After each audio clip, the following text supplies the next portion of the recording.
Welcome back to Upper Michigan Today, everybody. I really hope you enjoyed today's episode. It's going to be fun, but also we're having a really serious conversation, too, about how various groups at Northern Michigan University are coming together to fight hunger in the area. So we're joined now by Mark Chevy and Sydney Butler of NMU's Marquette Ending Hunger. So thanks a lot for joining us here in the studio. Based on the name, I kind of have a hunch as to what your mission is, Marquette Ending Hunger. But I guess, you know, what kind of ways do you look at to do that, to carry out that mission? So something that I say personally, I always like to say that like spreading awareness is the most important part of like food insecurity awareness. So that's like our main goal. We like to do a lot of events on campus that can help either raise money or non-perishable food items for our pantry on campus, which is accessible to everyone on campus. That is something I always like to remind people about.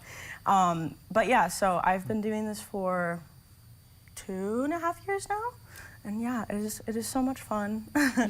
Now there's like 14% of the Upper Peninsula is food insecure. So how do you guys kind of fill that void? What procedures do you use, or how do you go about making that happen? Well, over the years, it varies a little bit from year to year based on what students are in the group. We'll have meetings to say, what do you guys actually want to do? What are you motivated to do? The need is always there, but how we approach it can vary a little bit. So we participate. The big one, there are a few solid things that we do every year. One is the TV6 Canathon. That the very first year I was an advisor, it goes back to 2014, I think, and there was a group on campus that was responsible for coordinating with TV6 for the Canathon, and they couldn't do it anymore. And so I think 2 weeks before the Canathon, they said, Marquette Ending Hunger, would you want to do this? And the president said, I think so. And so we said yes, and it was a big, big undertaking of like, how do we get boxes out? How do we get the word out? And so then it kind of started with that as a first real big event. And then over the years, there have been other collaborations. At one point, we were collaborating with the art and design department doing, it was empty bowls, where they would make ceramic bowls and do a fundraiser, and people would pay to get a ceramic bowl and have a light lunch. Working with art students at NMU and different high schools.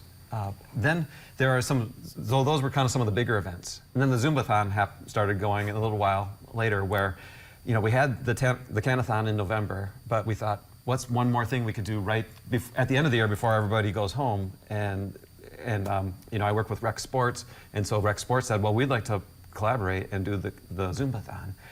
But then there are other events in between, as Sydney was saying, of raising awareness. So sometimes there's movie nights, sometimes there are chalkings where we'll write messages out on the sidewalk. Grilled cheese night, raising funds. So you want to talk a little bit about grilled cheese night? Yeah, grilled cheese night was something that my friend and I started. Well, we didn't start it. We did it when we were living on campus, and then eventually, when we became part of Marquette Ending Hunger, we were like, hey, we should do like a collaboration. And I think our most successful event, we raised between $800 and $900 between, I think it was like 4 hours or something like that. It's so much fun. That's my favorite event. We also do trivia nights, which are really fun. So we have a bunch of just like random questions, but we have like hunger-related questions like mixed in there so that people can like kind of like be aware of the situation that is at hand. Yeah, learn some of statistics about hunger and food insecurity here in the Upper Peninsula, because it is very relevant here in the UP. And on your college campus, do you find that there's a stigma around using the food pantry, or even just people don't know about it, or they think, oh, I don't fit that category, it's not for me? Yeah, no, they're all of those things, actually. That's something that I really like to talk about, because students often feel like they are not qualified to be able to get free food. They feel like they're not like needy enough. But I tell everyone, like, we're in college, it's very difficult to get like nutrient-rich food, and we're also in college, so we're paying tons and tons of money to like be there. So food is sometimes just like, it's an extra expense that like we can't handle sometimes. So yeah, I really like to say like, just go there. They're so nice. Also, like, the food pantry has to throw things away sometimes because like people don't go there and like get the things that they need. So they just have like a surplus of food. So it's really important that like people are aware of that, and it's open to any faculty and staff, students at NMU. Do you see the need increasing? I mean, over the years you've been doing this, it's 2014. Has the need been there more and more each year, or?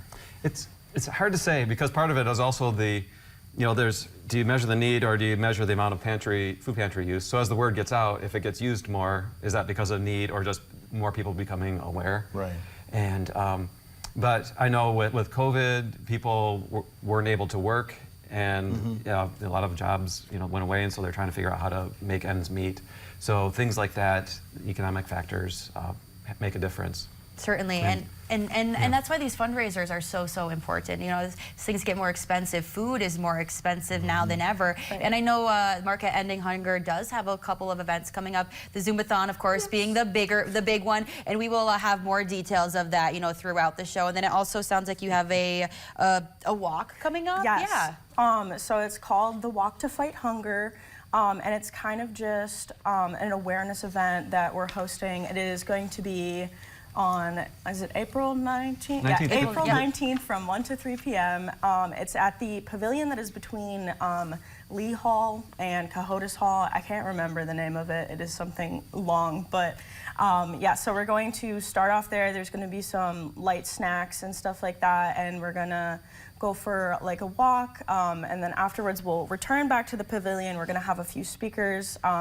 It sounds like right now we're going to have someone from Room at the Inn in Marquette, and then also I think it's the Women's Center, and then potentially someone from Salvation Army to come talk. Just like tell us like what they do for the community, how we can help, and just all of that good stuff. So I'm really excited for that. We haven't hosted like a walk or anything like this before, so this is also like a new event that my partner and I came up with. So That is pretty exciting. Yeah.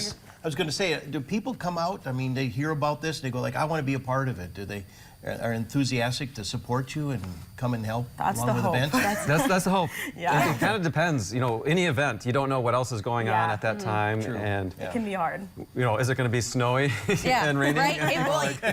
It might be. It might be. It's the day before Easter, and we might just be met with some snow and whatnot. Yeah. Well, we do have to take a commercial break. This is a great conversation, but we're really going to be extending this throughout the whole entire show. But when we come back, we're going to be hearing from a representative of ASNMU to hear about what they're doing specifically on campus for students. So stay with us.